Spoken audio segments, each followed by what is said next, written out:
Père, et du Fils et du Saint-Esprit. Amen. Le Seigneur soit avec vous.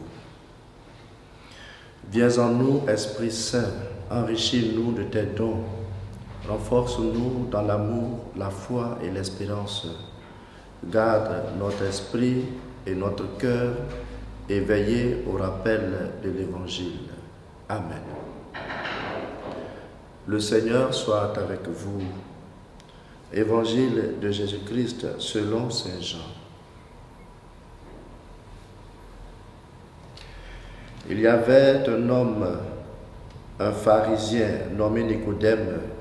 C'était un notable parmi les Juifs. Il vint trouver Jésus pendant la nuit et lui dit: Rabbi, nous le savons, c'est de la part de Dieu que tu es venu comme un maître qui enseigne, car personne ne peut accomplir les signes que toi tu accomplis si Dieu n'est pas avec lui.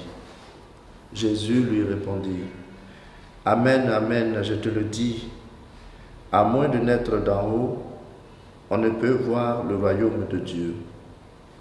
Nicodème lui répliqua: Comment un homme peut-il naître quand il est vieux?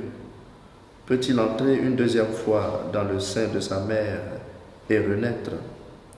Jésus répondit: Amen, amen, je te le dis, personne, à moins de naître de l'eau et de l'esprit, ne peut entrer dans le royaume de Dieu.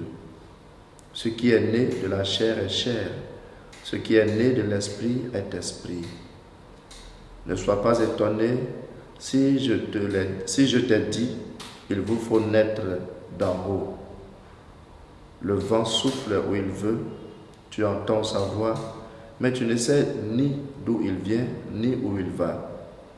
Il en est ainsi pour qui est né du souffle de l'Esprit. Acclamons la parole de Dieu.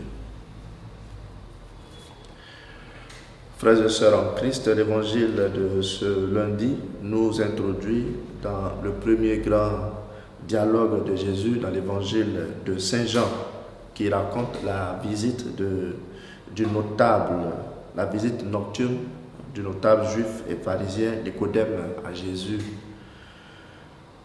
Des nombreuses leçons que regorge ce texte, nous en retiendrons deux pour notre petite méditation de ce jour. La première leçon est l'attitude de Nicodème, un pharisien assoiffé de Dieu, de mieux connaître Dieu.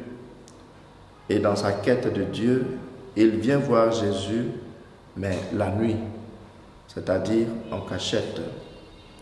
Un juif qui, dans sa démarche, représente tous ces judéo-chrétiens qui ont peur d'exprimer leur foi chrétienne. Tous ces chrétiens qui aiment bien Jésus, mais qui ont peur d'affirmer leur foi quand ils sont avec les autres, quand ils doivent prendre des décisions. Voici un érudit de son temps qui sait qu'il a besoin d'aller à Jésus, qui le fascine. Et dans sa démarche, Nicodème va passer d'un simple admirateur à un disciple qui, vers la fin, ne se cachera plus. L'attitude de Nicodème nous apprend que nous avons besoin de Jésus. Comme lui, ayons soif de Jésus, désirons nous approcher de lui pour être comblés. Cherchons à le rencontrer à travers les Écritures, au Saint-Sacrement, en approfondissant notre relation et notre connaissance du Christ. Chers frères, quelle démarche entreprends-tu pour te rapprocher davantage du Seigneur? La seconde leçon vient de l'invitation que Jésus fait à Nicodème, naître de nouveau, naître de l'eau et de l'esprit. Nicodème est juif, pharisien, et il siégeait au Sanhédrin. Mais la nouvelle naissance dont parle Jésus n'est pas liée au fait de connaître beaucoup de choses de Dieu ou de l'Église ou même de la catéchèse. Ce n'est pas lié à son origine, être juif, donc du peuple élu. Mais cette nouvelle naissance est de recevoir vraiment Jésus, de recevoir le baptême, de vivre sa Pâque, de vivre avec le ressuscité.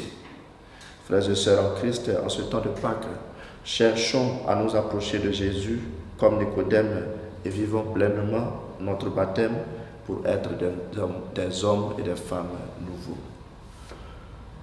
Au nom du Père et du Fils et du Saint-Esprit.